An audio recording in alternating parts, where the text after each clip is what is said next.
Welcome to a special edition of ASD, A New Perspective, the podcast show where we help you understand the mind of your child.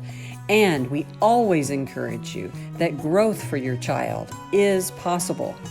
I'm Kat Lee, and in this podcast, Dr. Sheely addresses the crisis created by COVID-19, speaking directly to parents who are at home with their children and encouraging them that we can find opportunities even in times of crisis. Let's listen in. With your such extensive background working with families, and families with children with autism are in a specific boat during this crisis, how can they cope with the crisis that they're in? What is your experience with this? My experience, I think what I'd like to talk about first is that our children on the spectrum are sometimes barometers of how we're feeling and what we're sensing and how we're reacting to crises. And so having a way to talk to them about that really clears the air for both the parents and the children. I think it's important for the children to know what's going on, although we don't want to scare them to death either. But it is important to know because they are going to have to take care of themselves in ways that parents can't do 24/7. For example, washing hands. I mean, we always tell our children to wash hands, but now they have to wash their hands. And it's important to let them know that this really is a different time for us, and people are getting sick. And one of the ways we care for ourselves and each other is to wash our hands. One of the things that I just did with my grandson was I taught him to wash his hands and sing happy birthday. So he can't stop washing his hands until he sings happy birthday. And then of course we make it silly. So happy birthday, dear Easter Bunny, or Santa Claus, or wagon in the street, or wheels rolling on the ground. But we make it funny. But I hear him in there by himself when he needs to wash his hands, singing this song. And it's a way for parents to build in the length of time that hands should be washed and to imprint on their children that this really is dangerous. We're gonna do everything we can to be safe, and we'll probably be okay, but we have to take care of each other. So things like that sense that children, I know sometimes our parents feel that maybe their children don't understand what's going on emotionally because the empathy isn't fully in place, which is often true. At the same time, they are barometers and they do sense what's going on and they reflect it back. I think that's so important to remember. And with that in mind, how would you guide parents to manage their own emotions during this time? Because that's so very difficult. I think that parents can manage their own emotions if they feel that they're on top of what they need to do, that their children are going to do what they need to do, and if they have a way to manage crowds. Because what we're being told is self-quarantine. And even before we were told to self-quarantine, most of us were doing that. We were avoiding places. So maybe having things delivered, which, I mean, cabin fever can be awful, to be honest with you, but having things delivered and reducing the stressfulness in ways that are possible can help with our own stress. I think also kind of taking a deep breath and saying, given where we are and the fact that we are self-quarantined, the age that we are, we're probably going to be okay. And to have that thought in the back of our minds, and then to clean. I mean, to clean and to do the stuff that we typically do maybe once every 2 weeks or once a month or never, but to go ahead and do those things and to engage our children in doing them as well. You know, I was thinking of the importance of routine, and I was talking to a family about this, and I was saying, I know in RDI we talk about, kind of changing things up and not being static. And my parents said, we need to be flexible. We need to be flexible about being static. And I thought that was a wonderful thing because routine is a scaffold in times of crisis. Don't you think so? I couldn't agree more, Catherine. I think we can also think about routine as blocks of time. So, for example, if you have a block of time and you haven't really filled in that block of time, but you know where you're going, where your bodies are going to be. So, for example, from 9 to 10, the routine is we're going to be outside. We know that there aren't many people out in our neighborhood. We're going to walk the dog, or we're going to wash the car, or we're going to walk around the block. We are not going to go to the playground because we know we have to be careful about the virus on stuff like that. So anyway, so I feel like a routine is important from 9 to 10. This is the way I've been thinking about it. We're going to be outside if possible. From 10 to 11, we're going to have a quiet time. From 11 to 12, which means kids playing by themselves. 11 to 12, we're going to fix lunch. From 12 to 1, we're going to have lunch. From 1 to 2, we're going to do household chores. Everybody's going to work. From 2 to 3, we'll play games together. But to have that kind of thing, so when we have those broad categories, and there's an expectation, a scaffolded expectation of what broadly will happen, then we can fill in the blanks. And in fact, what we can do the night before is decide, okay, 9 to 10 tomorrow, there are only certain places we can be outside. What are the kinds of things we could do? Okay, let's play basketball in the backyard, or let's just take a walk around the block. Let's ride our bicycles down the street. But having that kind of thing gives some normality to this idea that we really cannot do whatever we want to do right now.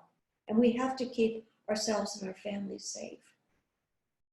And the disruption to the schedule, the routine they did have. So, the old routine has been disrupted with not really a warning. And so just knowing that we're putting in a new routine, it'll be same but different, which is another thing that I think is really important at this time, is to communicate that, whether it's about school at home or whether it's about how we get our exercise, that we're doing the same, but it's different. And I think one of the things that makes it difficult for a lot of families, probably not so much for RDI families. I think their RDI families are probably ahead of the game. But one of the things that makes it difficult is I hear parents saying, I just have to keep entertaining my child. And my thought is, no, you don't have to keep entertaining your child. What are the kinds of things you can do where your child carries his own weight? And so I was thinking about ironing, and I have to laugh about it because when I showed my grandson an iron, he said, "What's that, Mamaw?" He had never seen an iron before. And I said, "This is something magic." It's magic. When we put it on a blouse, the wrinkles go away. And he had no idea why you would want the wrinkles to go away. But we set up kind of a complementary sequential pattern. And he sprayed the shirt and I ironed the shirt. And he's too young to hold the iron, but then I would spray and I would put my hand over his. So we would have that kind of thing to do. There was a role for him and there was a role for me. And I think even when we have really, really young children of different ages, I remember setting up a regulatory pattern with his younger sister, who's only 15 months. And I handed her a puzzle piece. She took it to him, he put it in the puzzle, and she came back to me for another piece. So everybody had something to do, and I didn't feel like I had to keep them laughing or keep them joyful, because we are inside.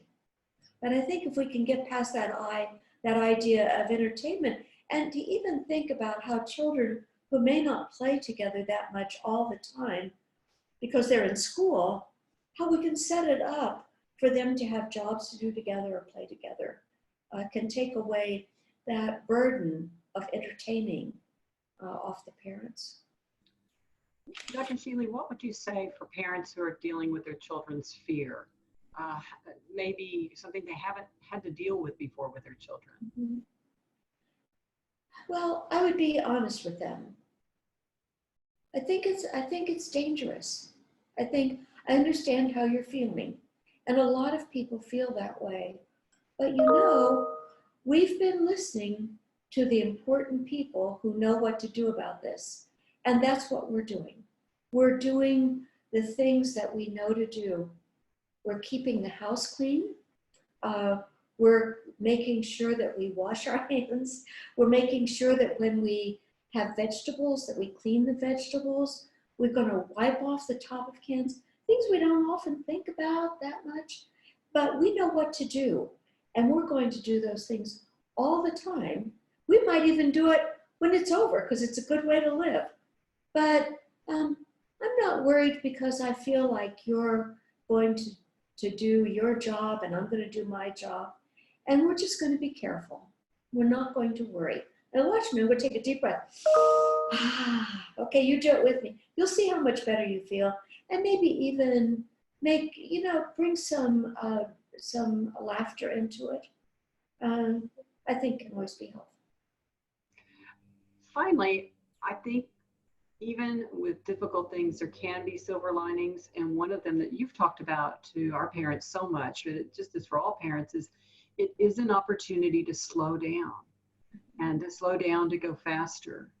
And I like the thought of looking upon things that are difficult as having opportunities. Mhm. I think there are opportunities, and I don't know about your house, but I have so many opportunities for purging. And I was thinking about that, to gather things together, to go through the closets and pull out things that we might decide to donate to charity, to pull out the photos that have been waiting years to be organized. Of course, we have cell phones now, so it's not a big deal, but we all still have all of those photos. I was also thinking about things like board games. And Catherine, I'm not a fan of board games. I think they're static. I think they create the roles. But you can play around with board games. Everybody has a role in a board game. You roll the dice and then you move. So we could change it. I roll the dice and you move. You roll the dice, I move. We're going to start at the end and work backwards. Chutes and ladders. We're going to go down the ladders and up the chutes. So you can play around with the games and they can become a little more creative than you would expect them to be. To be careful about changing rules too much, because I've had some children I know very well who changed the rules to benefit their winning. I won't mention any names in case they're watching, but I've had that happen. No names shall be mentioned. And I couldn't help but laugh when you talked about your house, because I was thinking, I'd just been thinking about that garage that has got to be managed. And now more hands to do that with. And Catherine, the other thing that I know about children is children like to work. They like real work. Now, they don't like to work by themselves. Go clean your room is different from let's go organize your room. This is what I'll do. And so when you're doing it together, there's an experience sharing moment made available to you. You're getting your house probably more orderly than it's been for a few years. I mean, that's the way I'm finding it right now. I think it is an opportunity. Sadly, it's an opportunity, and we know how dangerous this coronavirus is. But having said that, I feel that when we are responsible, when our children know that as a family, we get through hard times together. And this is one of those hard times. And then when it's over, we review that and say, remember what I said to you, that we were going to be careful and we were going to do what the scientists told us to do. And we did that. And look, we're okay. As a family, we work together and get through hard times. It's a really wonderful lesson to learn. We don't want those lessons. We don't say, let's create a hard time. But imagine what our children learn about family and what it means to come together as a family, people who care about each other. Thanks for joining us for ASD, A New Perspective, a podcast show where we help you understand the mind of your child. And we always encourage you that growth for your child is possible. I'm Kat Lee. See you next time.